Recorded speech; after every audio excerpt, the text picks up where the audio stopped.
So the following is a much anticipated interview with the CEO of Fantom, Michael Kong. We cover all sorts of topics from Andre Cronje and is he still involved to what happens at the sunset date for Fantom once all the coins are in circulation. We get Michael's thoughts on ETH 2.0 and how Fantom stacks up against Solana, Avalanche, Luna, and a whole lot more. Sit back, hit up the like button, don't forget to subscribe, and as always, these videos are brought to you by our course member livestream. Consider joining our course member live streams 3 times weekly live streams. Link in the description, ijaz.uk/member. Let's get straight to the interview. Hey, Michael, so good to have you. How are you doing today? Going well, thanks. Yeah, how about yourself? Yeah, not bad at all. We're here in UK. I know you're in Australia, aren't you? So what's the time over there? Oh no, I'm actually on Eastern Daylight Time, so I'm in Nassau, Bahamas. Yeah, so it's quite a nice time. 1 p.m. here, so it's not like 3 a.m. or anything like that. No. Oh, there you go. No crazy times. It's 6 p.m. here. It's a nice, sensible time for me here in London. But my weather's probably not as good as yours, I'm guessing. Yeah, it is pretty good today. Yeah, it's pretty sunny. Yesterday was a bit cloudy, so shed a tip for me, please. But yeah, it's more sunny today. Yeah, so I'm keen to also go to the water sometime this afternoon. Yeah, exactly. We had a little bit of heat, but not much here in London. You get a day and then you get punished the next day with some rain. So really looking forward to this. The community have been at me to get Michael on the channel. So really pleased I was able to get you guys on. Simone was kind enough to do us a nice interview about a month or so ago, and the community really did love it. So what we've done is we've gone ahead and used the same structure. So I've been telling the community that we've got Michael coming on and you can post your questions in the Discord. So we've got loads of questions which have been posted in the Discord, and the most upvoted ones are the ones I've compiled here, and we're going to rattle through today. Sound like a plan? Yeah, sounds great. Yeah, I'm happy to answer any questions you guys have or the community has. Yeah. But first, I'm going to have to add our own question because all this Luna fiasco in the market, what do you think's going on there? What's your take on the current markets? Well, obviously there are a lot of issues right now with the markets, right? Or there's definitely a downturn that's happening right now, and I think it's because crypto markets tend to be correlated, to equity markets and macroeconomic factors, and with war that's going on that obviously people are aware of, higher inflation, interest rates rising, that has a dampening effect on equities, right? Because the narrative is that equities go up a lot because interest rates are low, and so there's a lot of money flowing through the system. But now we've had the Dow Jones down double digits. We have the Nasdaq down almost 30% just this year, and that has an impact on cryptos because they're correlated.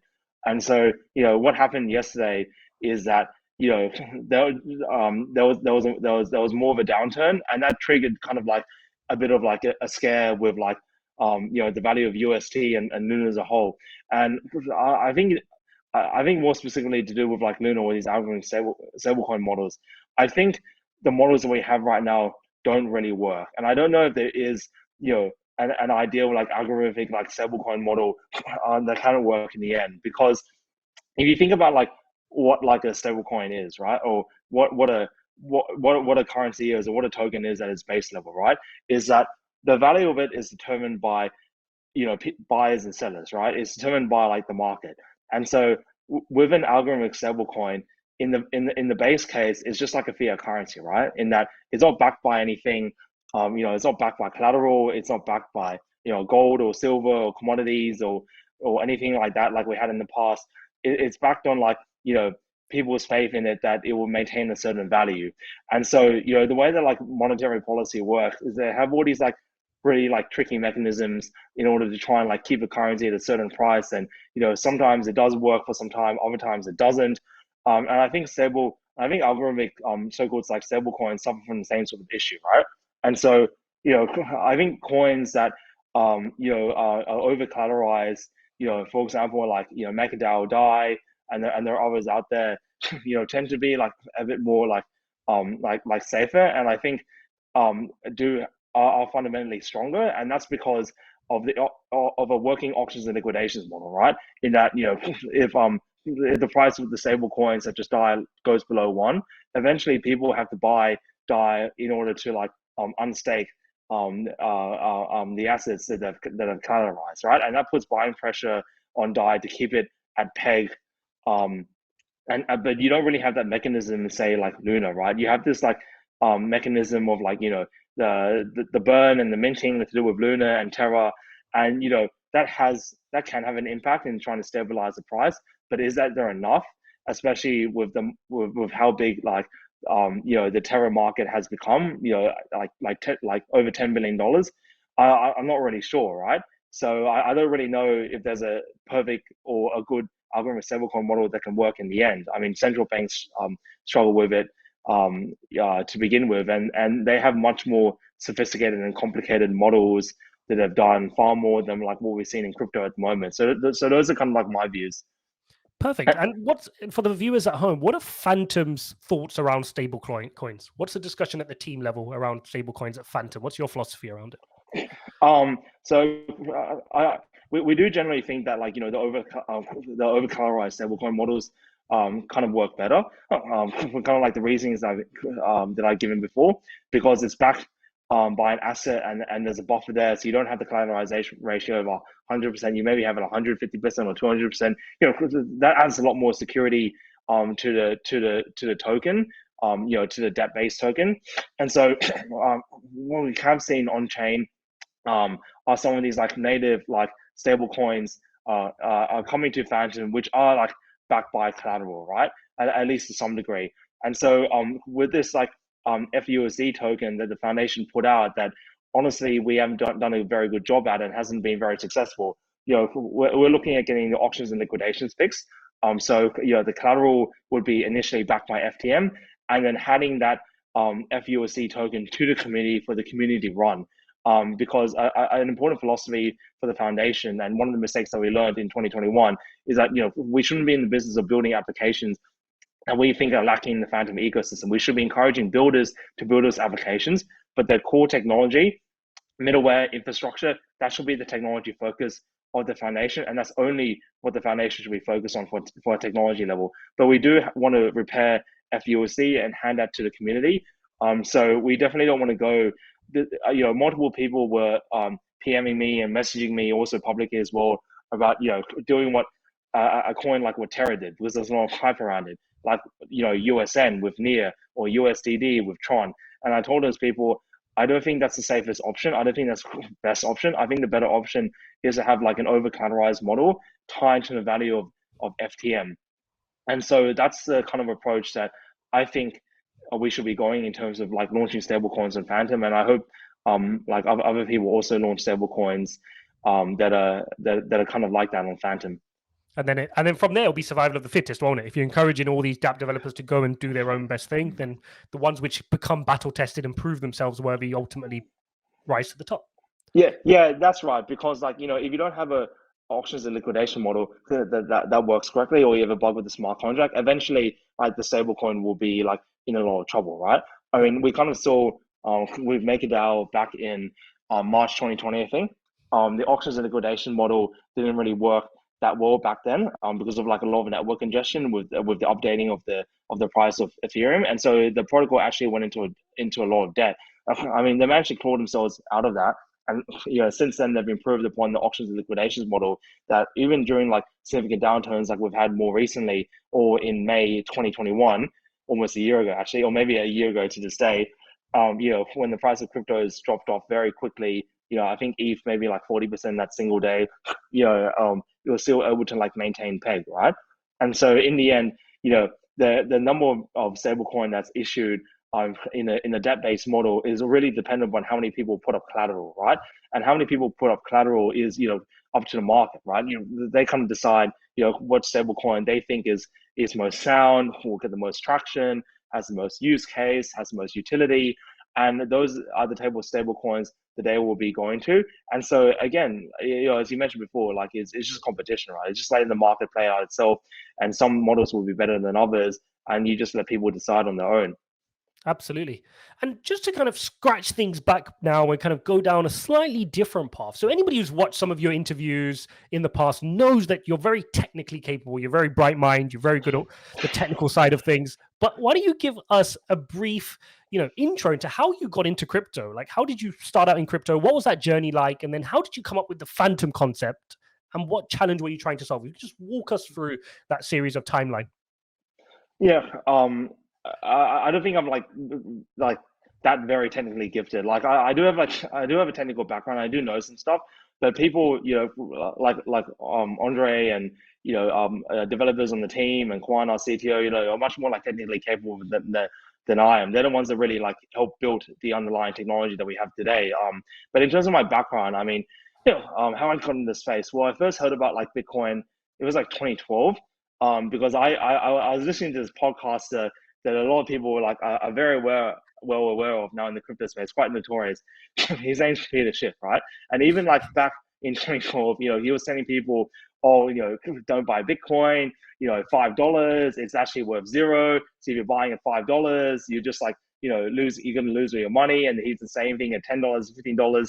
And to give like some credit to like Peter, even though like I disagree with his viewpoint, obviously, he's been very consistent about what he's been saying, right? And he would get, and also to be fair to him, he wouldn't just like say his opinion and that was it. He would get people from the community who had a contrary view to him. Like I remember like listening, for example, like to like Olaf Carlson Wee when it was at Coinbase at the time, and they would kind of like have a debate, and Olaf would kind of argue about like obviously like why he believes that like Bitcoin is good and cryptos are good and blockchain technology is like real, and Peter Schiff would have like the contrary opinion.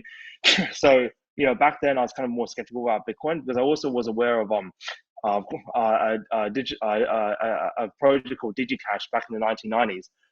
It was created by this guy called David Chom, and he had kind of like an idea similar to like Bitcoin, but never like really took off because I think like the economics behind how you secure that kind of like DigiCash model wasn't really worked out in the end, right?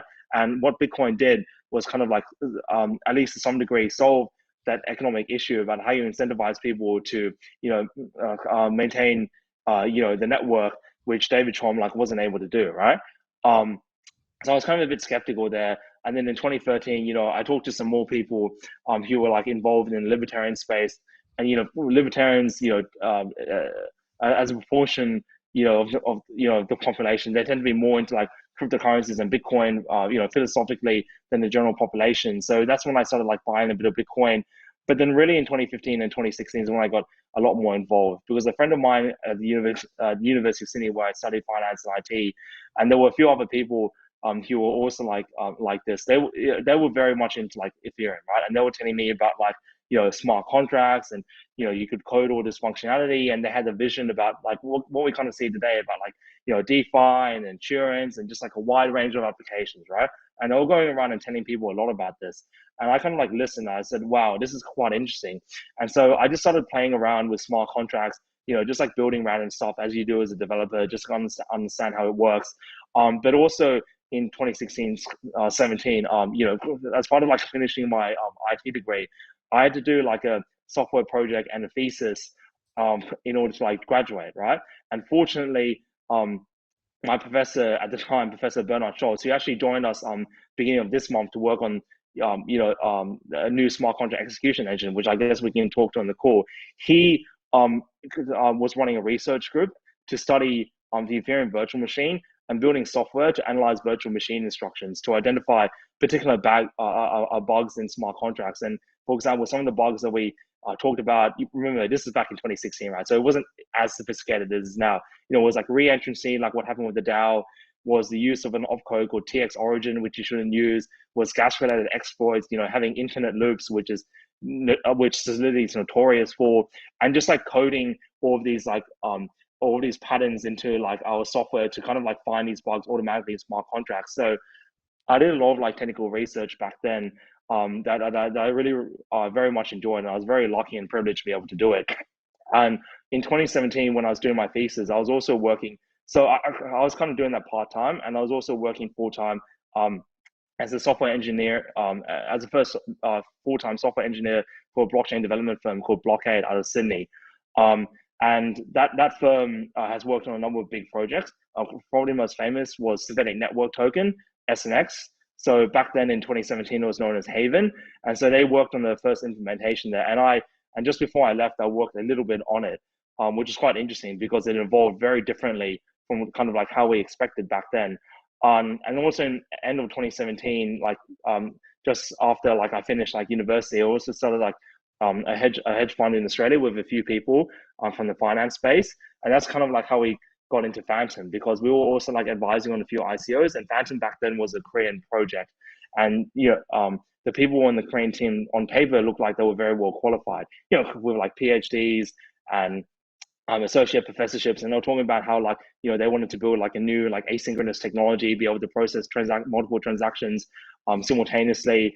Unfortunately, the technology that they talked about, they didn't actually like have. It wasn't actually real in the end. So we kind of had to like rebuild the team to kind of like release the technology and to get to where we are today. So that's like a very long, comprehensive like answer to your question, I guess. Yeah. So I'll just leave it there for now. And so very, very quickly, in terms of when the inception, the genesis point for Fantom, what was the opportunity that you were like, that's what we're going to solve? That's the bit that is not happening in the market right now, and Fantom can address that. Yeah. So, as I just mentioned, when we were working with this like Korean team, they had this big vision, supposedly this vision of being able to process transactions asynchronously, right? And that I thought that was like a very attractive key goal, because the way that like Bitcoin and Ethereum work, right, is that you process like one block at a time, right? So a block gets mined by the network, it gets confirmed by a miner, and then it gets propagated to the rest of the network, right? With like our technology, what happens is very different, right? A transaction gets submitted to the network, and a block gets created on demand, right? So as soon as a transaction is submitted to the network, that transaction plus the surrounding transactions that are submitted around the same time get packaged into a block, and the next gets propagated around to the network to achieve deterministic finality after like a single block, right? So they were talking about this sort of stuff and had a vision for it, and I found that like very attractive, and so that was like really like, aha, like this kind of makes sense, right? However, they didn't actually like have in the end the technical understanding to be able to execute it. They didn't really tell us the truth about what they were developing, because they claimed that they had a working implementation, that they had a simulation code, that they had something that could already achieve that, and it turns out that they didn't really have anything in the end. But the original vision I thought was always attractive, which is why like when we had to rebuild the team, like Andre and I, Andre like also found that like attractive, and started thinking about, okay, practically how do we achieve that sort of vision? And so he worked with a couple of ideas and explored it with new developers that we hired, some of whom are still with us to this very day, and like really worked on like developing the technology that we have to this very day. That does, I believe, achieve the original vision to a large extent. So it wasn't really like me that came up with the vision of like being able to process transactions asynchronously.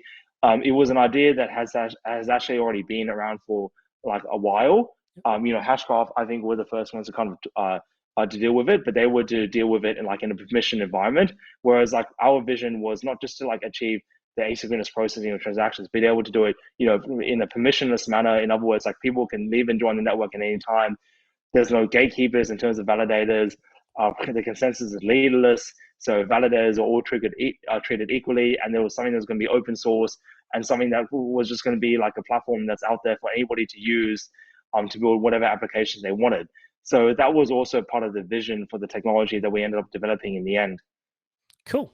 And just a slightly different question which was asked was, for those unfamiliar with blockchain technologies and how the corporate infrastructure works, what does the day in the life of a CEO of a fast growing blockchain look like? Like, what are your key areas of focus? How do you define your role? Like, how do you know if you're being successful as a CEO, right, of a blockchain project? Because we know what that looks like in a blue chip company, but what does it look like for a blockchain company?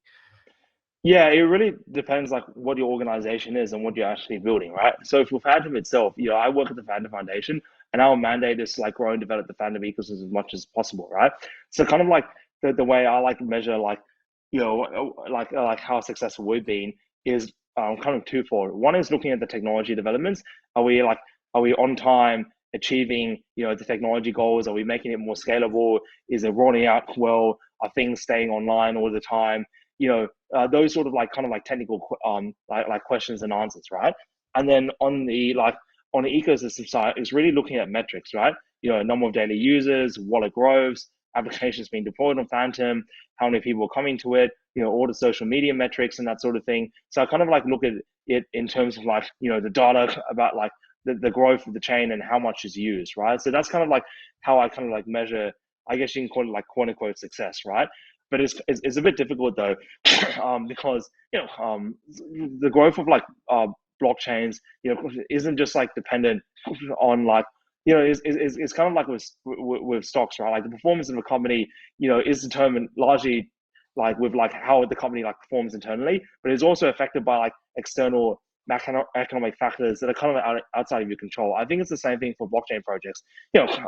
Obviously the success of a project is heavily dependent upon like the internal metrics about like what's actually done within the company and how well it works, but it's also impacted by like macroeconomic events, right? So for example, like obviously like in 2021 we had a dramatic increase in the number of people using blockchain technologies, in particular like other what we call like layer one technologies, and that was like a big part of like Fantom's growth, right?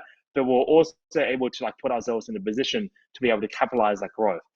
So I think that's very important to note, because when the market tends to like downturn, you tend to get like less users and less usage, and that might not actually be and that might not actually be due to anything fundamentally wrong with like how the company is being run, right? Not saying that we can't make improvements and that sort of thing, but I think it's very important to like look at, okay, what are actually like the problems within the foundation, the ecosystem that we do need to solve and to work on, but kind of separate that from like kind of like the noise from the external environment. Like the external environment impacting us, but that's something that we can't really do much about. We just have to kind of like wait it out and see what happens, right? So these are sort of the metrics that I look at, but it's sometimes it's not as clear cut. Sometimes it's a bit more complicated and there's a bit of like nuance to it, is I guess what I'm trying to say. Got it. And then when you look at the current landscape, we're at this real cusp in terms of the innovation. We've got so many good blockchains out there. I mean, when you go back when it was just Ethereum, to think we'd now be at this point where you've got the likes of Solana, Luna, Avalanche, and of course Fantom. How do you think about things in terms of, you spoke about the ABFT, but what else makes Fantom different? How do you think of it in terms of it stacking up versus some of these other layer ones and blockchains I've just spoken about? Well, on the technical level, I think there's a number of like important differentiations. First and foremost is that the Fantom chain like basically never goes offline. I mean, this is empirically true. For more than a year, it hasn't been offline for a single millisecond, and that's because like our consensus engine, I believe, is very much fault tolerant. It works as intended, even during like huge amounts of traffic load, right? When there's a lot of like stuff happening in the space and there's a lot of transactions being submitted to network and everybody wants to like get stuff done very, very fast. The network, keeps working as intended. All the mechanisms work in place as intended. So I think our chain, is very much fault tolerant. It is a DAG, it is a distributed ledger. And in terms of uptime, I don't think you can necessarily say the same, say the same about other projects, that they have the same number of uptime necessarily as much as like Fantom, right? The other things that kind of distinguish us is that we really are like permissionless and leaderless, right? Like anybody can use the technology, anybody connected with a computer. The specifications with running the nodes are not that high. For example, like it only takes like 8 or 16 gigabytes of RAM to run a validated node, and that's like if you want to validate transactions like hardcore, right? And the requirements and the hardware requirements would go down progressively over time as the network becomes like more efficient with the development of the underlying technology. But if you want to run like an API node or like a read-only node, like you don't even need like that much of a like that strong hardware, right? Whereas I know for other chains, some of them require like insane hardware requirements, right? Which means that there are inefficiencies in the processing of transactions, whether it's to do with the consensus or rather whether it's to do with synchronization or the amount of data that's being processed or the number of inputs and outputs. So the chain is like very efficient, and we're also working on a new software, a new smart contract execution stack, right? So we know that the EVM is very inefficient. It slows down the Fantom network by a factor of about 90 to 95%. So if we can work on another smart contract engine, which nobody else is like really working on, because they're mainly focused on other scaling solutions, which may or may not work in the end. But I think if you want to be a smart contract platform that's successful and scalable, you also need to solve problems that are not just related to consensus. You need to solve problems related to the speed of the execution of the smart contract layer, because obviously if you're executing smart contracts, it doesn't just go to consensus, right? Nothing just goes to consensus. It goes to the smart contract layer, and then it goes to consensus and back to the smart contract layer to give the result to the user. And so you need to optimize all parts of the stack. It's not just about optimizing consensus, because I think that there's a big I think a lot of people, when they talk publicly in the crypto community about scalability, it seems like they're mainly focused on consensus, right? How do we get charting done? How do we make processing of transactions more efficient? And those are all very important questions, but there are many more questions than just that. It's not just about consensus. It's about the entire processing stack of a transaction. Got it. And then, so now maybe this is something that I'm thinking about as somebody who's kind of sat here on the outside of Fantom. But sometimes when I bucket it, you kind of think of blockchains which move fast and really want to get stuff done. And sometimes they break things along the way. And companies do this as well, right? Equities will do the same, stocks will do the same. And I kind of put something like a Solana, Ethereum in that category, right? They want to be early adopters. They kind of run out there. They do things very quickly. And then on the other hand, I've always had this kind of spectrum in my head where maybe you have something like Cardano at the other end of the spectrum, where they're trying to peer review everything, do everything methodically, and maybe they get a little bit of stick. Maybe the community gets a little bit aggravated at the lack of progress. Where would you put Fantom on that spectrum? Have you ever thought about it like that? Yeah, we tend to be quite conservative, but we also are aware that we had to come to market. We have to have something that's used by people. One, because it's part of validation, I guess, in terms of product market fit, right? Or in terms of platform market fit, I think you can call it in this case, right? And also because you don't really know that building software. I don't have heaps of experience building software. Many people have much more experience than I do, but building software, to my understanding, is hard, right? And it's hard because there's so many variables and so many things that can go wrong, and you don't really know how users behave until you get users to use it, right? And so for us, if we just focused on doing everything extremely methodically. I mean, the most methodical way you can do stuff is to have everything what's known as formally verified, everything mathematically verified. Basically, well, theoretically, you can't get 100% certainty, but almost close to 100% certainty that when you put in a certain input, you get a certain output out, that it works as intended, right? But that's an enormous task, and that could take several years, and then you can go to the market, but then you don't know how users actually behave with the network. They may behave in unexpected ways. People may do things that you don't really expect, right? And this is true for any sort of software development. So for us, we're very much conservative in doing releases. We always do a lot of test cases. We always have a lot of internal code reviews. That's why sometimes it takes a while to get these major upgrades out. And in fact, most of the development is actually just with testing internally. It's not really with building the new solution on underlying code. A big part of it is actually testing, and it's the same with big companies out there. I remember someone telling me that half the engineers in Microsoft are actually testers, and that's because testing the software is difficult. And so for us, what we wanted to do was to obviously test the software, but not necessarily go the formal verification process, and see where we can get things faster to market. So for example, when we launched the mainnet on the 20th of December 2019, we launched it not just the consensus engine itself that we created from scratch, but we launched it connected with the Ethereum virtual machine, with the Geth implementation, right? We have all these Web3 JS APIs that are all open source and available to connect with. Why? Because even though that we know that there are limitations to it, right? Which for a number of detailed reasons, it's something that works. It's something that people are familiar with. It's something that has had a lot of traction since it first came out in 2014, 2015 as this first smart contract execution engine. And it's something that would allow us to go to market, right? And so, we took that technology and we connected it with our consensus, and we were able to launch, because the alternative would have been, okay, well, we just keep working on, building a new smart contract execution stack. Well, then when do you come to market, right? Then we wouldn't have been able to get users. We wouldn't have been able to get the number of users we have right now, and to see how the underlying technology works, because we wouldn't and that's why we're very confident in technology now, because it isn't just something that we theoretically came up with and developed, right? It is something that works in practice. It is something that is processed over like 300 million transactions. It's something that processes 600, 700,000, 800,000 transactions on a daily basis, and can host all these like applications over like probably like 1,000 that we have deployed, right? So we know that practically speaking, the technology works. We have that empirical verification.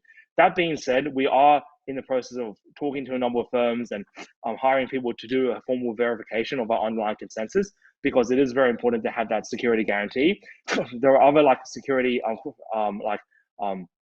infrastructure providers that we're talking with to build to bring on chain a lot of like verification of smart contracts, but we're doing this simultaneously while growing, and I think that to us is the solution.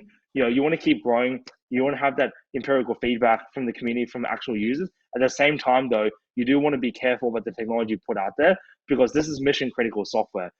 One thing goes wrong, the network turns off, billions of dollars are potentially at stake. It's like my old professor would tell me the reason why you have to go into a lot of work about verifying smart contracts, and why we're building these sort of verification tools, is because smart contracts hold a lot of money, and a lot of money has been lost due to hacks. And so you have to treat the software as if you're building it for an aircraft, or as if you're building it for a spacecraft. And in those sorts of scenarios, there can be no tolerance for failures, right? There can be no tolerance for errors. And that's the way you got to treat this sort of software, as mission critical software. So that's kind of like our approach. Love it. Have you? I think there's a book. What's it called? Black Box Thinking. Have you read it? I'm not sure. I'll get the link sent out. But I know it's absolutely what you're saying there. It's very much the case. Yeah. Yeah. No, absolutely. And the whole premise of that book was around, in certain industries, like for example, if you're a surgeon, you don't have the opportunity to make a mistake and then learn from it, right? It's a case of like an aircraft, like you're saying, like with airplanes. If you can learn from every single crash and make sure that never happens again, that's the premise behind that. Okay, let's rattle through this. Got loads of questions here from the Discord. Thank you guys all for putting all these great questions forward for Michael. I know Michael's eager to answer as many as possible for you all. And the next one is, do you feel Fantom is overlooked? So I personally remember listening to one of your Fantom interviews where you spoke about Fantom being a year behind, and you explained that concept and Fantom kind of having an underdog mindset. I know one of the things that really is obvious to me from Fantom, from looking at some of the metrics, is how bad of a hand it gets compared to some of the other blockchains, right? In terms of whether you look at its total value locked metrics, whether you look at any other metrics. How do you think about this? How can you talk to this?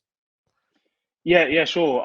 That comment about like being a year behind has to do with like how the history of Fantom began, right? So a lot of the layer ones and some layer twos out there that are really popular. We all started like roughly around the same time, right? Because the projects raised a bunch of money, and like during like the ICO boom, as I like to call it, of 2017, 2018, and Fantom was one of them. And most ICO projects kind of like disappeared, right? They were just like vaporware. They just kind of vanished. But a few, like you see today, like kind of like continued, right? And Fantom was one of those vaporware projects back then, because as I mentioned before, like the people in Korea that said that they had come up with this concept of being able to process transactions asynchronously, and it was be like faster, cheaper, and better consensus, and then they had like simulation code out there they had to test that, that all turned out not to be true, right? And so we had to like end up like starting from scratch again. Andre and I building up a team, coming up with the concepts, starting to develop the new technology, and basically like rebuilding and restructuring the whole process, which took a bit of time, a lot longer than I would have liked. There was a lot of like politics and like drama and like people involved and that sort of thing, but eventually we came around, right? And so when I say like we're a year behind, is that theoretically, if everything that I was told was correct, if they really did have a testnet ready, and back in like March and April when they said that they had it, then we would have been a year ahead, because it took us a year to get to that point, because the software was so complicated and hard to build, right? And so if they had already had something built, then the workload was far less than starting from scratch, because it would mean that if it works well, you have to do a bit more testing in the testnet. Maybe you find a bit of like, maybe you find some more like errors or problems that you have to solve, because that's always the unexpected issue in software programming. But assuming like everything would go smoothly, right? You do some more testing in the testnet. You'll run a testnet publicly for a while, and then you launch the mainnet, right? And so instead of the mainnet launching on the 27th of December 2019, the mainnet could have been launched on the 27th of December 2018. So we would have had like an extra year of growth, an extra year of being able to develop the technology further. And I know like other layer ones out there, obviously like all projects have internal issues, but I don't think they had the same level of internal issues and problems that we had. And so that's what I mean by like a year behind. And I still believe that that's the case. I do believe that we have caught up quite a bit though, but I think Fantom would be in an even much bigger position than it is right now, and wouldn't be overlooked as much, had it also, had it not had the issues like it had. Because the other part of it isn't just like about the technology; it's also about like the marketing and like the branding of Fantom, right? So like Fantom's branding was very, very strong in early 2018, right? It was, in my opinion, the second most popular ICO around the time. It was oversubscribed. It raised almost $41 million. It was very, very popular. Everyone knew about it, right? It was like the thing that was very hot, right? And so the important thing is that when you had that sort of momentum and that sort of branding, is that you wanted to have, you need to have the branding backed by something solid. You need to have the branding backed by the narrative of having like the technology that works, right? So if the technology was working as I was told that it was supposedly working, right? That means that, the narrative would have been based on something that was real, and that we could have kept driving the narrative, kept driving the interest into Fantom. So Fantom would have had like a very strong brand from the very beginning. What happened is that because the underlying technology didn't exist, and because of all this drama that went on, Fantom's brand went from very high, I like to say, like from near the top of the mountain right down to sea level, right? Like the branding just collapsed, and people said, well, Fantom is just like another one of these ICOs that's vaporware. It came, it went, it's dead, RIP, that sort of thing. And I remember when we were kind of like rebuilding the team, I would hear all these constant messages, people PMing me and people saying publicly, why are you wasting your time on this? This is pointless. RIP Fantom. Nobody cares about Fantom anymore. It came and went. It's just vaporware. Stop wasting your time. Stop wasting your time. Just quit, and that sort of thing. And I heard this for like more than a year, right? And I kind of put up with it because I like to think I have a bit of like perseverance, and I just don't really like giving up. Also, Andre encouraged me to keep working at it, and I really owe him like a lot of thanks for keeping me on board and saying that let's work on it. And he poured his heart into it as well, especially in the early days. He really did. I was there back then, and he really helped us enormously. And so through the perseverance, we managed to get to the stage that we are now. But it took a lot of time and effort and rebuilding rebuilding of the brand from nothing to a brand that's like I like to think it's like reasonably decent now, right? That it's a reasonably decent brand, and we had to do a lot of rebuilding in the process. And I think that's you being super, super modest, right? If you look at TVL metrics, you see how high Fantom is doing. If you look at some of the social metrics that are used, you can see Fantom is often one of the most trending coins in the space. But I guess you being very humble there, you've kind of pointed to things which were in your control and said, oh, we could have done that better. If we did this could be better.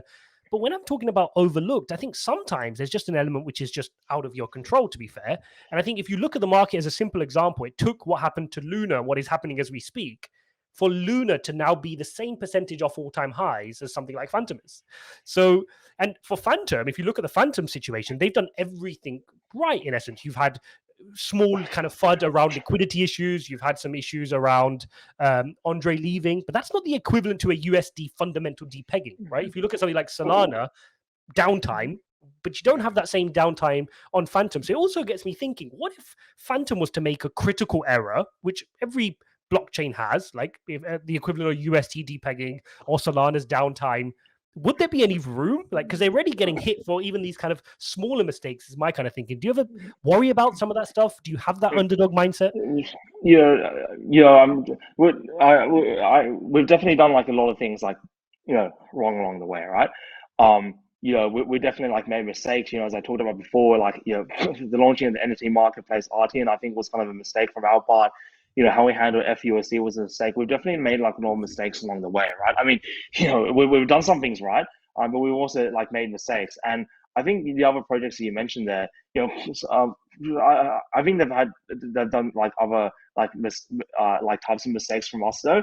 And for us, like I'm acutely aware about like, the underlying like technology and like the importance that like there's no issues with it, right? And so kind of like my approach with the developers, right, is that like I trust them wholeheartedly because they've in my opinion have proven themselves. And And so, then, so, yeah. sorry to drama. And then there's this kind of, thought process slash narrative going around the Fantom community. And sometimes maybe I've mentioned it myself that Fantom doesn't have enough VC backing. And maybe that's what kind of hinders it from some of the progress. And then you then get headlines about, Coinbase not listing Fantom, yet listing ApeCoin on day one, listing Shiba, listing a whole bunch of Solana coins. Like, is there any truth to this? Like, are we just overthinking this? Well, I think you know first and foremost, the technology is important for us, right? So, I trust the developers wholeheartedly, and that's why, if they need more time to test things out, I always let them do that because it's much better that things come out a bit later and they work really well, like with the SnapSync upgrade, than, we cut corners and then something goes critically wrong. I mean, I've watched documentaries, for example, like in the 1980, like was it like 1987 or 1983, space shuttle disaster, with the first woman teacher that was supposed to be in space, right? And that was absolutely tragic. And one thing that took me out from that documentary when I saw that like a few years ago was just like there was enormous pressure to get things outdone, put out there for publicity, first, teacher in space and that sort of thing. And because they cut corners, because they couldn't wait just a bit longer, it was a disaster and the space shuttle blew up and it's the Challenger. It's very sad, right? And so, I'm not saying that, Phantom's like, like the Challenger or anything like that, or like the space shuttle, but like, I guess like when it comes to like, if more testing needs to be done, if the developers say that, I'll always let them do that. And I think the result kind of like speaks for itself. I mean, in terms of like being like overlooked by the community, I think, part of it is, on the one hand, like we do have like a lot of traction, right? Like in the metrics that you mentioned there. On the other hand, I think the other layer ones that just had more time to kind of like develop and to grow. Is it like quote unquote a lack of VC backing? Is it quote unquote like this, that, and the other? Maybe not. It's hard to tell. Or is it really just like a matter of time that if we keep doing what we're doing, if we keep working in the way that we're working, and making improvements on things like communication and other areas of improvement that we've identified, talking to the community that we do need to work on, maybe we will like, quote unquote, catch up in the end with the amount of traction that they have. I'm not really sure. It's a kind of like a difficult like question to answer, but I do definitely like understand what you're saying there. And so, from my perspective, I'm just trying to be out there as much as possible. For example, like on your show, which I really appreciate the opportunity, and really just talk about Fantom, go on AMAs, talk about games and applications being launched in Fantom. I'm really just trying to be as public as possible and just get out there, right? Absolutely. Meanwhile, the developers can keep improving on the technology and launching stuff, while simultaneously we keep growing. Did you That's get a sort of my chance plan. to absolutely? Did you get a chance to watch the Fantom Unchained episode from last week? So shout out to FTM Alerts and the team over there. They had a really good episode on Fantom Unchained, and one of the things they were speaking about is, I don't know if you had a chance to catch it, was how does Fantom think about itself? Are they technology first? Are they UX first? Are they education first in terms of on-ramping people onto crypto? What are your thoughts around this? Like, how do you think of Fantom in terms of its way of communicating out? So again, if we were to use a spectrum, you've got somebody like Charles Hodgkinson, right, who's a figurehead over at Cardano, who will come out and try to be more technology first. So who maybe do a whiteboard kind of lecture, right, on his YouTube channel explaining the technology. Or do you think of it more from more of a different marketing angle? How do you think about it? Yeah, that's a good question. I mean, the angle that I see is that Fantom is like a general smart contract platform. It's a powerful smart contract platform which has like a very efficient consensus. So compared to like Ethereum, where you pay like a lot of transaction fees and you have to wait for block times and it's much slower than Fantom, right? So I see Fantom as like a very, very fast smart contract execution engine, and that's sort of what the narrative I want to push, right? So if you want to develop anything smart contract based, you want a network that's reliable with 100% uptime. You want a network that confirms transactions fast, cheap, and in a secure manner, that's open source, that anybody can leave and join the network, that isn't controlled by like the foundation or like any one individual, then Fantom's a platform that you want to develop. And if you want to take advantage of all like the different improvements that are coming to the network in terms of technology improvements to, consensus processing speed of transactions, new smart contract execution engine, and a variety of different infrastructure tools, including a smart contract auditing provider that I'm talking to right now to deploy on Fantom and to continuously audit your smart contracts, then Fantom is really the perfect technical environment for you to deploy on. And in my opinion, obviously I'm biased, but in my opinion, a network that you can really rely on. That's the narrative that I want to push out there, that, it's not inefficient like Ethereum. It doesn't go down like some of the other chains that are out there. It doesn't require massive, insane hardware specs, unlike some of the other chains that are out there in order to run stuff on there. You're not dependent on like a point of centralization where, the network relies on me as an individual, the network relies on the foundation as a whole. If you want a network that doesn't have those kind of like risk factors in it, then you should deploy on Fantom. And that's the angle that I'm always trying to push, because I think that's the strongest. Those are the strongest points that we have for ourselves. Got it. Right, Michael, we're going to have to rattle through this. We still got a bunch of questions left and we're 45 minutes in. So we're going to cover the most popular question, believe it or not. And I know you've covered this off, Michael, in a few interviews. So sorry if you're frustrated covering this one off. But Andre Cronje, he broke his silence with Delphi Media about a week or so ago. He had some really positive things to say about the Fantom tech. And he also mentioned that he's still strategically advising, which is a bit the community is getting a little bit confused on. Can you unpack this? Anything you want to add that you haven't said already? Yeah, for sure. I mean, I talk to Andre quite often. So did like other members of the team. He's helped us tremendously on the process. Not just like helping us like start Fantom with the underlying technology, but also like helping grow our treasury to be as large as it is right now. So even during a downturn, we're very, very stable, and we can keep doing the development that we're doing at the moment. He's also connected us to like a variety of different projects in the ecosystem. Obviously, he's well connected, and really just giving us advice on general direction about how we should go ahead and do certain things. In terms of like things that are being done with Andre, I don't want to like spoil anything right now. There are some things in the work that we are discussing internally and sorting out. People have to see what that is, right? But he is, obviously like still advising with Fantom and still doing stuff with Fantom, as you mentioned on the podcast. I don't want to drop too many hints though. Does that mean I can put Andre Returns as like the title of this video? Well, I'm not sure if it's like really like Andre Returns, because as Andre like mentioned in the Delphi podcast, if I remember correctly, he said that he's continued to keep advising us, and that hasn't changed, right? So he never like really stopped doing that. I think that's really reassuring. I think it's not so much like Andre Returns. It's more like Andre is continuing, right? Like never left. It's more accurate. You need a little bit of clickbait, Michael. Come on, I can teach you something about the YouTube game. Yeah, I know, right? Yeah, I know how it's done. Yeah. Okay, and then I guess just to wrap up the whole, before we move on from Andre, because we've got plenty of other questions here, is there anything we've learned from this whole, what should we call it, a debacle, miscommunication, this kind of spiraled out of control a little bit? What have we learned from this to prevent this from happening again? Yeah, that's something like a very important question. And it's something that, we actually have been like talking internally and with the community about like very recently. So for example, like, we've gone on several calls with a number of like big protocols on the Fantom network to kind of like hear their feedback about like, what they think about the foundation, what they think about the ecosystem, what we're doing right, what we're doing wrong, and what can be improved upon, and like kind of suggestions, right? Because I do think like one of the big faults of the foundation is that, I think there's just like a lot of things going on there that we kind of lose track about what's happening with the ecosystem, what people are saying, and we're just kind of like hunkered down ourselves to kind of like work on the technology and work on like, business development plans that we have and that sort of thing, rather than like being more engaged with the community. So, we're talking to a number of projects. We're seeing how we can help them out.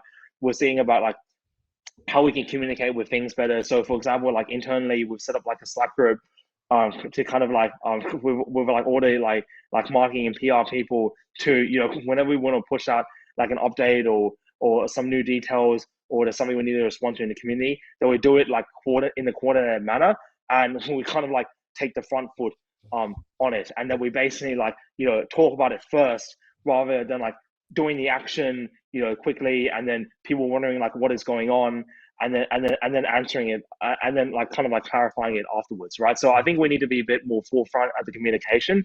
I think that has been the biggest issue right now in terms of like our engagement with the community, but it is something that we're improving upon, and hopefully we start doing it a bit more right. I think that's really fair and open of you and candid of you there, Michael. Because I mean, the great example we can talk about it in a little bit is the SnapSync, right? Huge upgrade, something you guys as devs have been working on for a long time, no Yeah. doubt. Technically, it's a big thing, but I got so many DMs yesterday and in our Discord saying, "Why did I not know about this? Why is nobody talking about it? There's just a tweet there and a link to a blog post, and it's like, where's the hype? Where's the feeling? Where's the engagement? So the lay person can understand how big a deal this is." And I think that's fair. That's a candid point. So moving on, really, because I want you to put your visionary hat on. I want you to put your visionary hat on and kind of think about the future of Fantom. So when you put that hat on, in 5 years' time, that's a long, long time for Bitcoin. You can change the time frame if you want. What activity will we see on the Fantom chain? And can you almost like paint this utopia picture of what does it look like? Like, what's the point of all of this? Well, I'm hoping that obviously that the Fantom chain becomes a lot bigger than it is now, you know, of a factor of like 50 to 100x, right? Like, and in order to get like the chain to be that large, like obviously, you know, we got to like keep growing the engagement in the community and like doing what we're doing, but also like scale up the technology, right? And I think 5 years will give us a lot of time to make the technology vastly more scalable than it is at the moment to kind of like handle like a 50x time like to 100x times throughput, right? And in terms of applications we'll see on chain, I mean, you know, it's hard to predict what goes on in the future. You know, things change so quickly in this space, especially. But I think we're going to see much more advanced and efficient DeFi applications, also much more secure applications where I mean more and more advanced tools out there, you know, because we have to write smart contracts more efficiently. So for example, one of the ideas that we have about a new virtual machine is being able to do proof checks at the virtual machine level to guarantee certain security properties in smart contracts, right? So hopefully we see much more secure smart contracts that are easier to develop into the future to do with DeFi, see a much bigger gaming space and metaverse space. I think that's still largely untapped, but I think we'll see other use cases out there. I think we'll see a lot more supply chain use cases which haven't really been talked about that much because I don't think it's necessarily seen as like a super like sexy or like as interesting as like say DeFi NFTs, but I do think it's a very big use case. And another big use case that I'm talking about more recently is also the idea about group-based insurance or like P2P insurance. I think the P2P insurance model is something that solves a lot of inherent problems with insurance, right? You know, the moral hazard about people overclaiming insurance, the lack of accountability between like the people paying the premiums and the insurance company and the people who are doing the claims, right? And I think theoretically, a P2P insurance model, if executed directly, you know, can solve a lot of these problems, and it's a very sustainable business model. And insurance models are very, very profitable as well, which is why you know the insurance companies are so big as they are, right? So that also I think is a big untapped market where you know instead of having like a big insurance company, you could have a DAO, right? And the DAO consists of you know a lot of like different people in there that pull their resources together. The DAO can invest the money, you know, in DeFi, for example, and then you know when you pay out premiums, you have like the DAO select certain members in the pool to kind of act as like a jury, right? And they get rewarded for acting as a jury to kind of like render a verdict on someone's claims. I mean, that's a big untapped market, the insurance market that we haven't seen on chain. So I think over the next few years, you're going to see, you know, that start to kind of like develop. And I know a few people that are working on insurance-based models to do with the blockchain. I don't really know like which ones will work in the end or not, or if like what model is the best model, but I think that is like an untapped use case that we will see in the future. Cool. And kind of zooming out a little bit with Fantom. So we know Fantom is like a powerhouse in the DeFi space, right? That's pretty much from the layperson's perspective how Fantom got on the map, right? It was flying up the TVL rankings. People are using it for various DeFi needs that they had. But now I guess the switch has now kind of flipped to where people are saying, hang on a second, so Fantom's really good at DeFi, but we're not quite reaching the levels of a Solana, let's say. What are we doing in terms of DeFi? Are the team focused on it? Is the foundation focused on GameFi, NFTs, Metaverse? Are these things something you're actively focused on? I know you guys had a really good incentive mechanism which helped fuel the DeFi space. Are you using that same mechanism, maybe a variation of, to come attract GameFi, NFTs, and Metaverse developers across to Fantom? Yeah, so one of the like narratives about Fantom is that you know it's primarily known as a DeFi chain, as you mentioned, for a number of like reasons, right? And that has been very good to us for sure. It's attracting a lot of TVO, it's attracting a lot of like DeFi developers on Fantom. It's how Fantom initially grew so big, right? But I want to change that narrative away from just like, oh, Fantom is a DeFi chain, Exactly. and for people to be like, oh, I have an NFT project, oh, but Fantom's used for DeFi, so let me go somewhere else, right? Because Fantom's technology isn't specific to DeFi. It's just a generalized smart contract platform, as I mentioned before. So we are trying to grow the DeFi side of the ecosystem. We are trying to grow, the ecosystem outside of DeFi, because I think that's a large untapped market. And definitely like the Fantom NFT ecosystem we have right now, it is like reasonably sized. Like we do have like projects deploying there. I just got off an AMA with a game called like Warp that has just like come over to Fantom and is deploying on Fantom just today. And so we do have a number of games and metaverses that are on Fantom, but they are definitely like smaller than other chains. So this is why I kind of want to, talk about it from a marketing point of view, and then also, like investment and grants and that sort of thing we're also open to. Cool. Because again, coming back to that, where do you see yourself in 5 years' time? If the answer is we want to be able to see ourselves that if any dApp developer comes and is thinking about building a dApp, whether it's GameFi, whether it's NFTs, whether it's DeFi, Fantom should be in their top 3, right? To think about, to say, I should consider whether to build on Fantom. Now, if we to kind of be candid about that now, if it's DeFi, maybe Fantom would be in the conversation, right? But if it's NFTs, if it's GameFi, is it Metaverse? Are we really in the conversation there? I guess that's probably a point to take away. Now, I mean that's true. Yeah. You think that's fair? Fair reflection? Yeah, I definitely think so. Yeah, and that's why I want to try and change the narrative a bit.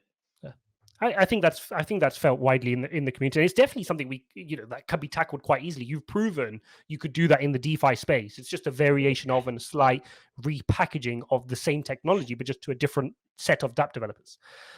Now, just you already briefly touched on health insurance, which was really, really exciting and insightful. Again, that was picked up by one of our community members here in the questions. Then thanks for expanding on that. And then the other thing really is, what other use cases can you think of in terms of that you're seeing dApp developers approach you with that you're funding? So you got Cardano, that if you think Cardano, you think, oh, they're the ones who are working on some digital IDs. You think VeChain, if you remember that project, and they were synonymous with, oh, they're working on supply chain management. What kind of examples, case studies do you kind of use when speaking to dApp developers for the Fantom ecosystem? Well, what I like how the Fantom ecosystem is growing is like very much like organically, right? And so we don't really go out there and tell people like, oh, you need to build this or you need to build that. I just kind of state like from my perspective, like what I think is like missing in the Fantom ecosystem, and that if people want to build on it, like these are maybe the areas to kind of focus on, right? Because you don't want to be like, the 10th DEX, right? Or the 11th DEX or the 12th DEX, or like, or build something that already exists there, because you're probably not going to be able to get that much traction because there isn't like really a competitive advantage. So I always tell people, think about like what maybe is available on other chains, which isn't available on Fantom. Or even better yet, think about ideas, for example, like P2P insurance, that don't really exist on any chain. Exactly. And it doesn't exist on Fantom and deploy on Fantom. So like what we kind of see like developers build on Fantom now, like in terms of like different applications. For example, like on the NFT side, we have like a project, for example, like Theta Nuts, right? Which is building these like interesting models around like covered calls and put options that allow you to kind of like maximize your yield and your returns, and also like be able to like do a whole bunch of like, I guess, more sophisticated like DeFi transactions than like traditional just like lending and borrowing. Yeah, exactly, right. We've also seen like cross-chain swaps come into play now, so it helps reduce friction between swapping assets between different chains, because usually you would have to bridge and then swap on the ecosystem itself. But if you can bridge between multiple chains and people have assets on multiple chains, that obviously like reduces friction and can add value.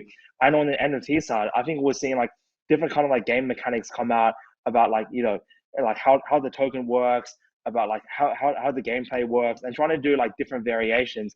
And I think that's just like generally how it works in terms of gaming. Like I've never been like a game developer. Like I played a lot of games in the past, but some games just take off, they get a lot of traction, they get a lot of hype because they're like addictive and people like playing them. Most games don't really get that much traction because they're just not seen as really like fun to play with. So we are seeing like a whole bunch of games deploying on Fantom, and will they all be successful? Probably not. But I hope that at least like one or two of them are really successful. Exactly. Because as long as we get one of those killer applications that launch on chain, that will like kickstart a lot of growth. That will attract a lot of people on chain, and that will like most importantly for myself, tell people that, wow, there's a game on Fantom. Fantom isn't just DeFi, It but validates it. Fantom can Yeah. be used for like all sorts of different applications. And so it sort of like validates the narrative that I'm trying to create about Fantom, that it's just this technology that you can build anything on top of. It's not just specific to one category. Got it, Michael. We're going to have to rattle on very briefly. What are your thoughts on ETH 2.0? Are you expecting or preparing for any impact after this, or do you think it's going to keep getting delayed for perpetuity? And what are yours and your team's thoughts around this? Do you give it much thought?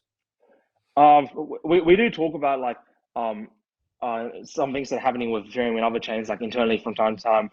Kind of like my thoughts about like ETH 2.0 is that it'll be interesting to see how it actually works in the end, because software development is hard, right? And it's particularly with Ethereum, which is like obviously like a much bigger ecosystem than like Fantom is at this point. They don't want to take risks, right? They have to be very, very conservative about like how they do their software development, how they test and how they launch. And that's why like on one of the interviews that I listened to recently, I think it was like on the I can't remember which podcast it was on, but one of the key developers on ETH 2.0 basically was just being very candid and honest about like, we've delayed the launch. We could launch right now. It's all built, but we just don't want to take any chances, right? And so I think the ETH 2.0, if I had to make a prediction, I don't know when it's going to come out. I think it'll be delayed again. I don't think that's necessarily like a problem for them because they got to make sure they do it right. But like Ethereum has had like a history of like different sort of like implementations they worked on, which they like weren't really successful in the end. So back in like 2017, there was a lot of talk about layer 2 scaling to do with primarily two projects. One was Plasma, and the other one was like Raven Network. And you don't really hear about any of these projects anymore because it appears that they like didn't really like work in the end, right? So I guess like I'm not saying that ETH 2.0 will be like a failure, but I'm not really sure like how it will work in the end. And again, going back to my point, like the only way you really know how software works in the end is you get in the hands of users and it's in production, because you don't know like how software really works until actual users use it and they behave as they do, because in the end you're building for users, right? So I can't really answer that question until it's actually deployed, but I think it will take a lot longer than people expect. Thanks for your thoughts there. And then moving on, we've got with the market in its current state, right? We've just seen and discussed what's happened with UST and Luna. It's a challenging market. We've got the Fantom price falling like every other altcoin out there. But to aid some of that FUD, we had increased speculation of certain whale wallets placing really risky bets. I mean, that was spreading around on crypto Twitter and a lot of people in the Discord, and fears of them getting liquidated, right? And potentially bricking the Fantom chain because of liquidity issues. Were these fears overplayed? Do you have any comments to add to that? Yeah, I definitely think so. I mean, there was no risk of the Fantom network being bricked. The Fantom network and the protocol that lending and borrowing protocols that people were using with regards to liquidations you're talking about and people in the community talking about, they worked as intended. So the technology absolutely performed as it expected to perform. And actually, there was a good narrative that came up after all of this drama, right? Is that, well, like, Fantom's technology worked. It worked as intended. It kept operating. And you go offline or anything like that. So the network didn't get bricked at all, right? However, the problem with the liquidity obviously is that that causes like a loss in confidence for like people on the chain, unfortunately, right? So people get liquidated.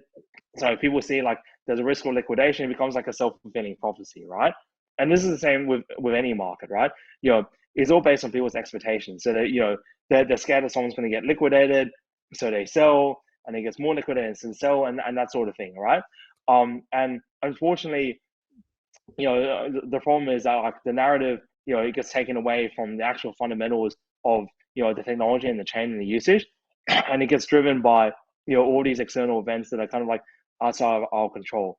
But the very important thing is that the technology worked as intended, and so with these like people that were in kind of like that dangerous liquidation position. I myself, had a conversation with those people just to kind of like tell them like, you shouldn't be doing this, that sort of thing. Yeah. In the end, because we don't control the ecosystem, because I don't control the ecosystem, there's limited impact on what I can do. Because in the end, it's up to the community how they want to behave themselves.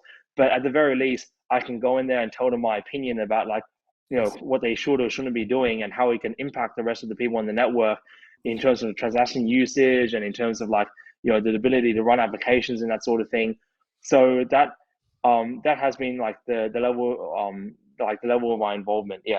And I think that's really important to mention there, Michael, because again, when this was all happening, and there's two things I want to cover up. When that was all happening, there's a lot of people who are blaming you guys and the Fantom Foundation as if you should be able to stop these certain whales from doing that. But we can't. But this is not censorship. It's an open blockchain, and they can go ahead and do what they want, right? Which is the point you're making. Well, that's kind of interesting because, and this is why, like, you can never like make everyone happy, right? Which is why you should never like just do what people tell you to do at like a particular point in time. You need to do what you believe is the right thing to do, right? So, for example, like I had a lot of people messaging me about like, do something about the liquidations, etc., right? And when Harry Ye, this big community member, supported with ours, he was like flying at the time and had some issues, and the whole event's played out really fast, right? When he needed some like extra liquidity, right, and he messaged us about this, I kind of thought about it, should I do it or should I not? Well, a lot of people have been messaging me about like, let's not have like another series of liquidations. It's gonna be like really bad narrative for the foundation, etc. Yeah. And I said, and also the ecosystem. So I said, okay, I'll sub in there. We'll provide some liquidity. He'll pay back, with interest. And I knew that move would be controversial because, just like logically, right? If half the people agree with what you're doing and half the people disagree, it means that no matter what decision you make, you're always going to get at least half the people disagreeing with you, right? Just logically, right? And we saw the same. We saw the same with Lafa, right? Lafa provided some liquidity to another whale wallet. Yeah, that's correct. I think it was like 2 mil or something like that. Yeah, exactly. I mean, and so on the one hand, people said this was good because it like instilled back confidence in the network.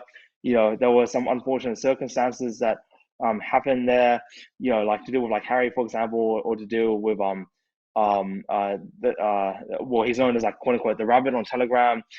So I stepped in there and tried to help where I could, right? But again, our involvement is kind of like limited because the ecosystem is consisting of like many different individuals, thousands of individuals that kind of like behave the way that they want to behave. They want to behave, and sometimes, in my opinion, in very good ways, and other times, in my opinion, not so good ways. And so, our objective of the foundation is to help and grow and support the ecosystem. So any way we can do that, we will try. And that's what I tried to do with the whole liquidation scenario, which some people agree with me on and other people disagree with me on. Yeah. And I just have to wear that and say, I acted in good faith and I tried and I tried my best. And I believe that at the time it was the right decision. But it's definitely not a decision that I like to have done. Yeah. But I believe that it was the right decision to have made at the time, given what I knew. Yeah. Yeah. And I think that's the important thing, right? Is you've done it on a basis of integrity. And I think what people misunderstood is not even actually the bit about subbing the liquidity. The kind of queries we were getting in the community were, why were Fantom not stopping these whales from placing such risky bets? But we can't go down that route. We can't control that, right? Yeah. Again, that's another part of the narrative, and this is like comes down to like I just mentioned is that the ecosystem is separate from the foundation. So if people develop applications on the ecosystem and people want to use them in ways that other people may disagree with the way they're being used, for example, like taking too many like risky bets on lending and borrowing, that's really up to the community and those individuals how they want to operate. It's not something for the foundation where the foundation can actually technically step in and put a stop to it. That's one issue. The second issue is that our philosophy has always been that we don't control the network. We don't have like an admin key to like access to everything. In the end, we it's up to the community how they want to like run themselves and how they want to use the technology. And we've always advertised it as such, right? The technology is permissionless, leaderless. It's out there for anybody to use, for good or for worse. And that means that people may like what certain people do on chain. People may not like what certain people do on chain. But that's how the technology is, because it's kind of like the internet, right? The internet can be used for good, very, really good things, not so good things, but it's just an open source technology that's put out there. Mm-hmm. And so when people say, foundation should do something, etc., so somehow magically fix that, that's not really that's not really correct. It can't work practically, and that's not like really our philosophy. But I know why people want that, right? Because people want assurance, people want to, like be saved, people want certainty, but the risk of like not being able to control a network means that people can do some things that we don't really like, right?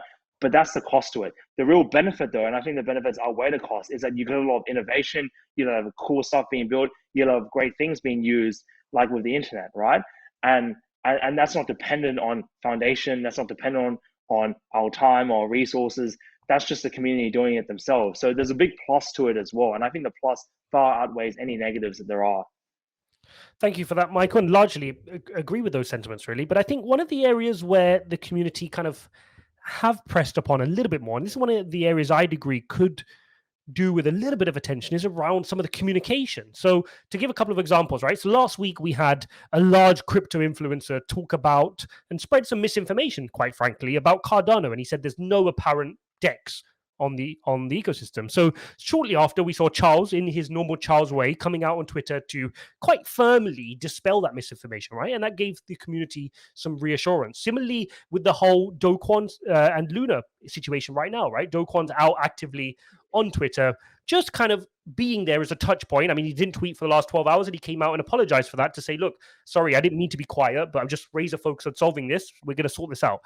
And I think some of the criticism around Fantom comes around who's that person or people that will play that part. Because when we had these liquidity issues, when we had the Deuce Finance hack, which people misinterpreted for Fantom, when really it was the data oracle, and I tried to explain that in my videos, but where are we going to get the Fantom message to dispel some of this misinformation? It just takes a tweet here or there, but it's somebody the community can look to just dispel some of that. Because like you rightly explained, with the liquidity issue, it's a self-fulfilling prophecy, and people's imaginations can run away in literally 8 hours on Twitter, right? Somebody sent a screenshot and this, and it just becomes a self-fulfilling prophecy. What can we do, or what can the Fantom Foundation, more importantly, do to help, that communication avenue?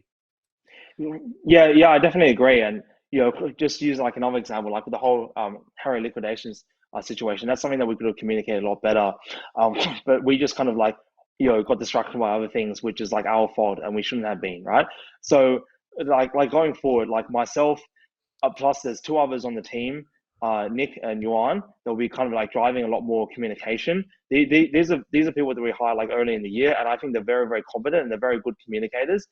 So they're the sorts of people that will be going out there and helping increase communication from the foundation. So not just about like tweeting a bit more and tweeting about things like in advance before they happen, but also like establishing relationship with protocols on chain and talking to them more on a personalized basis. Whereas like I think in the past we've kind of like dropped the ball and not really talked to certain protocols for some time and kind of like really forgotten to that. But like we want to be much more engaged, at least like on the regular basis. So that's sort of like my answer to your question, and that's part of like one of the practical steps that we're taking towards better communication.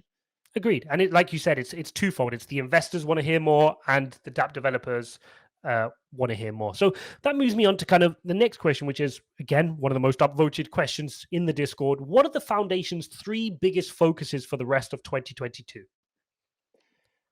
So in terms of technology, like number one is getting out this new database called PebbleDB that will allow us to like significantly increase the number of inputs and outputs. I think that goes a long way in massively scaling the network and reducing the amount of like load on API nodes and including validator nodes. The second thing that we're working on is we want to have like a very efficient a modification to the smart contract execution engine, i.e. significantly improving the way that data is like written on chain and back and forth, because that will significantly also increase the performance of smart contracts. So those are the 2 biggest things, technically speaking. And kind of like the third thing, in terms of like a growth for the network, is really having the ecosystem, the NFT gaming metaverse ecosystem, at least as big as the DeFi ecosystem is on Fantom. I think that's a big objective of mine, because again, like it will also create the narrative that Fantom technology can be used for a variety of different use cases. And so I want people, when they think about developing an application on NFTs, they think of Fantom. Just like when they develop an application in regards to DeFi, they tend to think of Fantom as well. So those are kind of like my 3 big objectives for this year. Yeah. Perfect. Very clear, very clear. And I think the community would widely agree with those as 3 key areas. And then one of the strengths which we know about Fantom is its ability to scale, but what was really impressive was how you're already focused on making that even better, right? So you've yesterday activated SnapSync. You've also got a few other important upgrades which you've mentioned on your foundation website in terms of PebbleDB and RAID on RPC nodes, as well as flat storage. So SnapSync is now live. For the layperson, without getting into any technicals, what does SnapSync mean, and what impact should it have? And also same for the other two upgrades. When can we expect those, and what to the layperson? What does it mean? So what? Yeah, so SnapSync is basically like a command that you can run on all nodes, right? Validated nodes and non-validated nodes, and it allows you to basically like sync your node much faster with the other nodes in the network, right? So like without SnapSync, what happens is that we have the consensus algorithm which confirms transactions, but then the consensus algorithm also helps you like read events from other like nodes, like events that have already, or I should say transactions or blocks that have already taken place, and they kind of get that final ordering, right? And so what we've done is that we've created like a variation of our consensus algorithm. The technical term for it is called the lattice light repeater. But basically, it allows you to get that final ordering of transactions from transactions that already be confirmed by the network in a much more efficient manner than using like the base consensus, right? So you still need the consensus technology that we call lachesis to confirm transactions to get that 2/3 + 1 consensus, because there's no like way around that at this point. But you can speed up the way that you process events that have already been confirmed. And so being able to do that basically means that when you start up a node, instead of waiting for several days for the nodes to be started up, you can get it done within like an hour or so, right? And just to give an example on testnet, there are not that many events on testnet. Obviously it's a lot smaller than the mainnet. But like just to use testnet as an example, if you were to like sync your node from scratch on testnet, it would take like a day or more to do it, right? But if you were to sync it using SnapSync, because you can download the events much faster, it only takes around like 10 minutes or so. So it's orders of magnitude much faster. And so for people that want to start nodes, it'll be like much faster than it is right now without SnapSync. We also have new Genesis files coming online, which means that when you want to sync with the latest block, you'll already be like a long way there. Your starting point, you would have already downloaded like a whole bunch of events before you even need to start syncing with the network. And when you want to continuously sync, it kind of works like a cache. It's already preloaded some of it.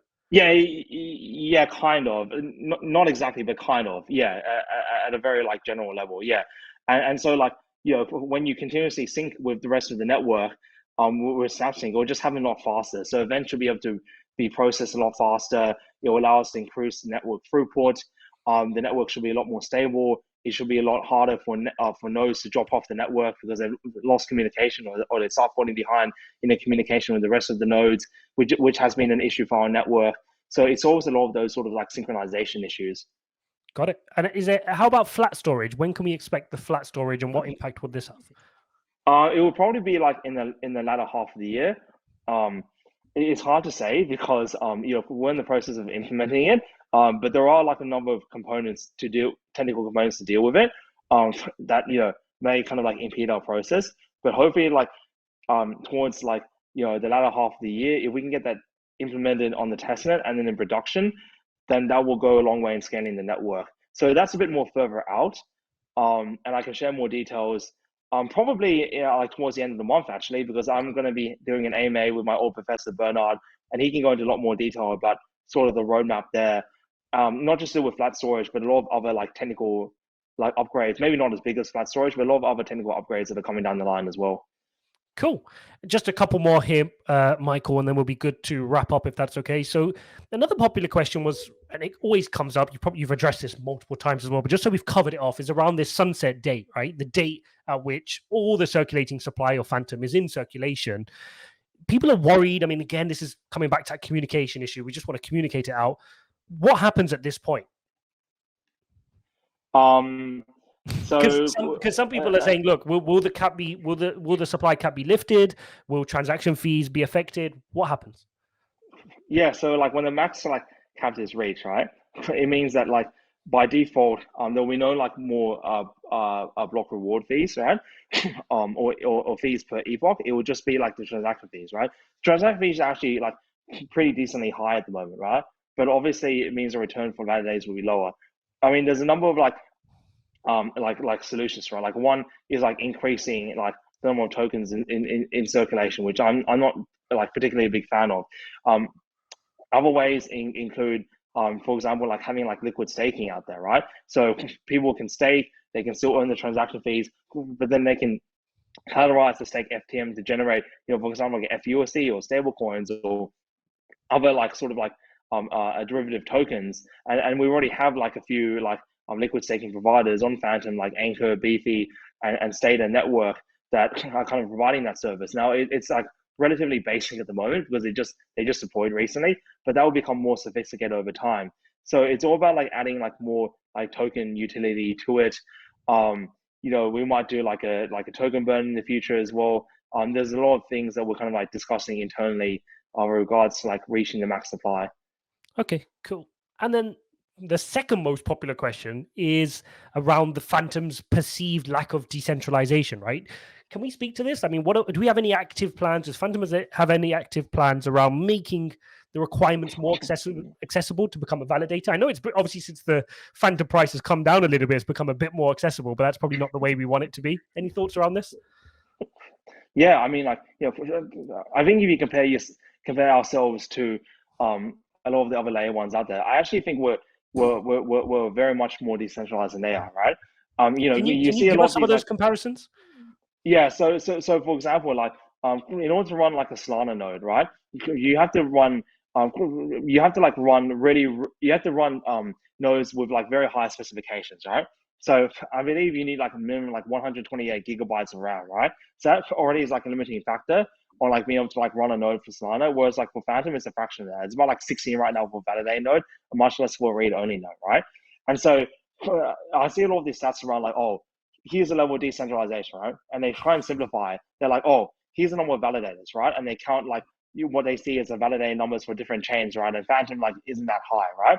But that's not exactly accurate, right? Because one, it's about like, okay, what do these like validators actually do on the network, right? And two, it's also like who actually controls the validators behind them, right? It's not just like how many validators are there; it's who actually controls them behind it, right? And three, how do they actually participate in consensus, right? So for us, the 68 validators, they all participate in consensus equally, right? But we also have like hundreds, if not like 1,000 plus, like other nodes out there that can like download the chain themselves and independently verify events separate from any like validators that are out there, right? So that is like a level of decentralization, right? And of course, like it also depends like where blocks get produced, right? So for example, with Polygon, they have like this node called the ball node that like produces the blocks, right? So not all like validators participate in the production of blocks, right? Whereas with Fantom, the validators, all 68 validators are all block producers. Like each one of them is a potential block producer. And also, I think importantly, to me, what really matters is not like the level of decentralization versus centralization, right? What matters to me is like, what are the economic incentives for the people validating transactions to act in a way that the network wants it to act, right? Because there'll always be tendencies towards centralization because there's always tendency towards economies of scale. I mean, if you think about like Bitcoin and Ethereum, a lot of people say, oh, well, these are the most decentralized blockchains out there. But are they really that decentralized? I mean, there's one pool on Ethereum that has like 30 or 40% of the total block production, right? And that's because being able to launch miners in big like environments at economies of scale is much more efficient than you and I running an Ethereum miner or running a Bitcoin miner. We wouldn't be able to do it profitably if we're just going to do it like in our own like backyard, right? And that's why people have to set up like huge mines, right? But those huge mines lead to centralization, right? And so to me, it's about what are the economic incentives for actors to behave well. And so I think that's something that blockchains can be very good on, right? Because say for example, like a miner or a group of stakers decide to collude and try and manipulate the chain, right?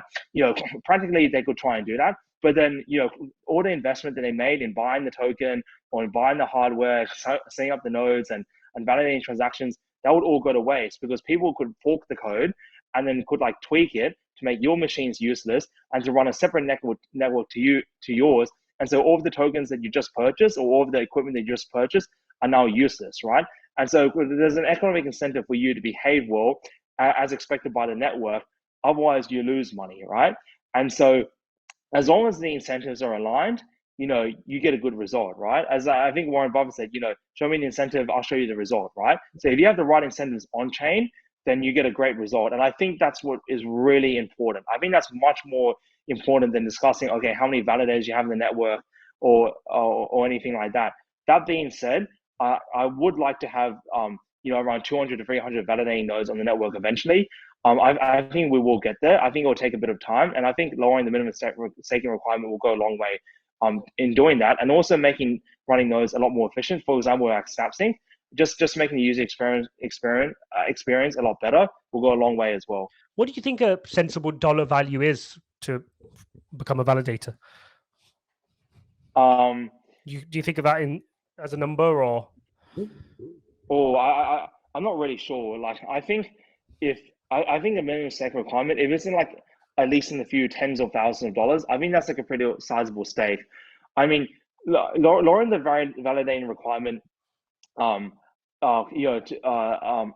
lower than that, it isn't gonna like cause issues in terms of like performance or people spinning up too many nodes, because people have to spin up nodes, and have it like cost effective, right? Because you have to like maintain it, you have to like obviously like pay upkeep costs and that sort of thing. I mean, those upkeep costs will go down over time as the hardware improves and as the technology becomes more efficient.